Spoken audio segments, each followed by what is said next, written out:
Hello everyone, Shilpa lifestyle নতুন একটি ব্লগে সকলকে স্বাগত। কি দেখে মনে পড়ে গেল তো সেই লাঞ্চ বক্স স্কুলের? মনে পড়ছে?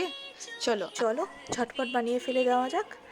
দেখে নিই এখানে আমরা কী কী নিয়েছি 3টে আলু, 3টে পেঁয়াজ আর 3টে ডিম।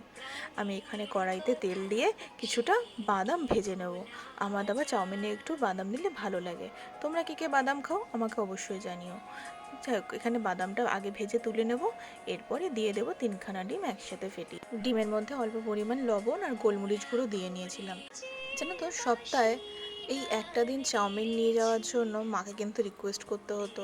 আর সেই রিকোয়েস্টে মারা আবার সত্য দিয়ে দিত যে ঠিক আছে, তাহলে হচ্ছে স্কুল থেকে ফিরে সব হোমওয়ার্ক করে নিতে হবে, আজকে আমার পুরো কথা সারাটা দিন মেনে চলতে হবে। দিনগুলো বেশ ভালোই ছিল। চলো রান্নায় ফিরে আসা যাক। ডিমটা ভেজে তুলে নিয়ে এবার কড়াইতে আর কিছুটা তেল দিয়ে নিলাম।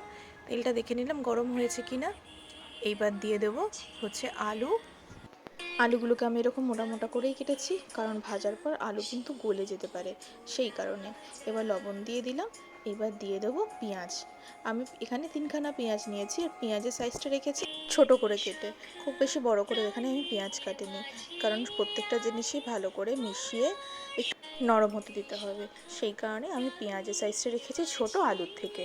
খুব ভালো করে ভেজে নেব। আর আমি যে চাউমিনের প্যাকেটটা এনেছিলাম না, জানো তো, ওখানে না 1 প্যাকেট মশলা দিয়ে দিয়েছিল। ভাবলাম যে কেমন হবে, স্মেলটা দেখলাম কিন্তু বেশ ভালো, তাই জন্য আমি ইউজ করে নিলাম। আগেকার দিনে কিন্তু এইসব মশলা ছিল না, মায়ের হাতেই ছিল জাদু। আর এই মায়ের হাতের জাদুটাই এখন কিন্তু খুব মিস করি হচ্ছে স্কুলের দিনগুলো, মিস করি হচ্ছে এই টিফিন বক্সটা। দিয়ে দিলাম ডিমটা, যেটা আগে থেকে ভেজে তুলে রেখেছিলাম। আচ্ছা, মাঝখানে আমি একটু কাঁচা লঙ্কা কুচি দিয়ে নিয়েছিলাম। ঝাল একদমই খাওয়া চলে না, আশা করি এতদিনে জেনেই গেছো আমরা ঝাল খুব একটা খাই না। রান্নাটা করার সময়ও আমার স্কুলের কথা মনে পড়ছিল। যেদিন যার বক্সে হচ্ছে চাউমিন থাকে সেদিন কিন্তু সে স্টার হয়ে যেত আমাদের মধ্যে।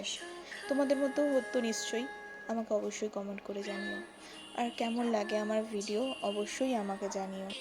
আমি এখানে ইউজ করেছি পান্ডার চাউমিনটা ঝট করে গলে যায় না, সেই কারণেই। চাউমিনটা আমি আগে অল্প লবণ দিয়ে কিন্তু সেদ্ধ করে রেখেছি, তাই লবণটা তোমরা পরিমাণ মতোই দিও।